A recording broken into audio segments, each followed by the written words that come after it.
Leitura do livreto Segurança, Certeza e Gozo da Salvação Eterna. Autor G. Curran. Índice: 1º, Caminho da Salvação. 2º, o conhecimento da salvação. 3º, o gozo da salvação. Quando estamos numa estação ferroviária, ouvimos com certa frequência a seguinte pergunta: em que classe você está viajando? Você, leitor, com toda certeza está de viagem para a eternidade. E pode ser que nesse momento esteja muito próximo da estação final, a morte. Permita-me então que lhe pergunte: nessa jornada pela vida, em que classe você está viajando? Nesse caso, podemos pensar em 3 diferentes classes, e vou explicar quais são a fim de que você possa responder à minha pergunta como que diante de Deus. Sim, diante daquele a quem certamente todos nós temos que prestar contas. Na primeira classe viajam, por assim dizer, os que estão salvos e sabem disso. Na segunda classe, viajam aqueles que não têm certeza de sua salvação, mas que, no entanto, desejam tê-la. Na terceira classe viajam aqueles que não estão salvos e nem tampouco se interessam pelo assunto. Volto a perguntar: em qual dessas classes você está viajando? Oh, como é importante que você possa responder claramente a essa pergunta. Há pouco tempo atrás, numa viagem que fiz de trem, no momento em que o trem se preparava para partir da estação, vi chegar um homem que se precipitou ofegante para dentro do vagão onde eu me encontrava. Isso é que é correr, exclamou um dos passageiros. É verdade, respondeu o homem respirando com dificuldade. Mas ganhei 4 horas e por isso valeu a pena. Ganhei 4 horas. Ao ouvir essas palavras, não pude deixar de pensar comigo mesmo. Se para ganhar 4 horas valeu a pena fazer tão grande esforço, quanto mais para ganhar a eternidade. E contudo, existem milhares de pessoas que, embora sejam bastante prudentes em tudo que se refere aos seus interesses mundanos, parecem não ter um mínimo de bom senso quando alguém lhes fala de seus interesses eternos. Apesar do infinito amor de Deus para com os pecadores, manifestado na morte de Jesus Cristo na cruz, apesar de seu declarado ódio ao pecado, da evidente brevidade da vida humana, dos terrores do julgamento depois da morte, da terrível perspectiva de sofrer insuportáveis remorsos ao achar-se no inferno, separado para sempre de Deus, apesar de tudo isso, muitos correm para o seu triste fim, tão descuidados como se não existisse nem Deus, nem morte, nem julgamento, nem céu, nem inferno. Que Deus tenha misericórdia de você, leitor, se você for uma dessas pessoas, e que nesse momento Ele abra os seus olhos para que você reconheça o perigo que é continuar despreocupadamente no caminho que conduz à perdição eterna. Caro leitor, quer você acredite ou não, a sua situação é muito crítica.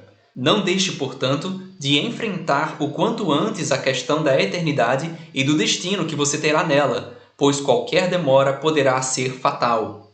Lembre-se que o costume de deixar para amanhã o que você pode fazer hoje é sempre prejudicial, e nesse caso poderá ter consequências desastrosas. Quão verdadeiro é o ditado: a estrada do mais tarde conduz à cidade do nunca. Rogo, pois, encarecidamente, querido leitor, que não continue a viajar em um caminho tão enganoso e perigoso, pois está escrito na Bíblia Sagrada: eis aqui agora o dia da salvação. 2 Coríntios 6:2. Talvez você diga: não sou indiferente aos interesses da minha alma, longe de mim tal pensamento. Mas a minha maior inquietação exprime-se por outra palavra: incerteza. Por essa razão, encontro-me entre os passageiros da segunda classe de que falou. Pois bem, amigo leitor, tanto a indiferença quanto a incerteza são filhas da mesma mãe, a incredulidade. A indiferença provém da incredulidade no que diz respeito ao pecado e às suas consequências presentes e eternas. A incerteza, com a sua consequente inquietação, provém da incredulidade acerca do infalível remédio que Deus oferece a você.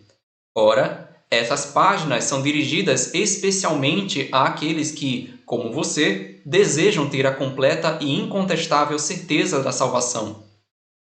Até certo ponto, posso compreender bem a inquietação de sua alma, e estou convencido de que quanto mais sinceramente interessado você estiver nesse assunto, maior será a sua avidez para ter a certeza de que está real e verdadeiramente salvo da ira divina dirigida contra o pecado. Pois que aproveita ao homem ganhar o mundo inteiro se perder a sua alma? Mateus 16, 26, disse o Senhor Jesus. Suponhamos que o filho de um pai amoroso encontra-se viajando de navio. Chega, entretanto, a notícia de haver naufragado numa costa estrangeira o navio em que ele se encontrava. Quem poderá descrever a angústia que a incerteza produz no ânimo daquele pai, enquanto não se certificar por um testemunho fidedigno de que seu filho está salvo? Suponhamos ainda uma outra hipótese. Numa noite escura e tempestuosa, você está seguindo por um caminho desconhecido. Ao chegar a uma encruzilhada, você encontra alguém e lhe pergunta qual é o caminho que conduz ao povoado aonde deseja chegar. E ele, indicando um dos caminhos, responde: "Parece-me que é aquele, mas não tenho certeza. Espero não estar enganado." Você ficaria satisfeito com uma resposta tão vaga e indecisa? De certo que não. Você precisaria ter certeza. Do contrário, cada passo que desse naquela direção só aumentaria a sua inquietação. Por isso, não admira que tenha existido homens que, sentindo-se pecadores expostos à ira divina, não conseguiram mais dormir e nem mesmo comer, enquanto a questão da salvação de suas almas não estivesse resolvida. Podemos sentir muito pela perda de nossos bens, ou talvez até mesmo pela perda da nossa saúde, mas o mais penoso de tudo seria a perda de nossa alma. Pois bem, amigo leitor, há 3 coisas que, com o auxílio do Espírito Santo, desejo mostrar a você, as quais, na própria linguagem das Sagradas Escrituras, são as seguintes. Primeiro, o caminho da salvação, Atos 16, 17. Segundo, o conhecimento da salvação, Lucas 1, 77. Terceiro, a alegria da salvação, Salmos 51, 12. Essas 3 coisas, embora intimamente ligadas, baseiam-se todavia, cada uma delas, em verdades diferentes, de modo que é muito possível uma pessoa saber qual é o caminho da salvação, sem, contudo, ter o conhecimento de estar pessoalmente salva, ou mesmo conhecer que está salva, sem possuir, contudo, a alegria que deve acompanhar esse conhecimento. Falaremos, pois, em primeiro lugar, do caminho da salvação. Caminho da salvação.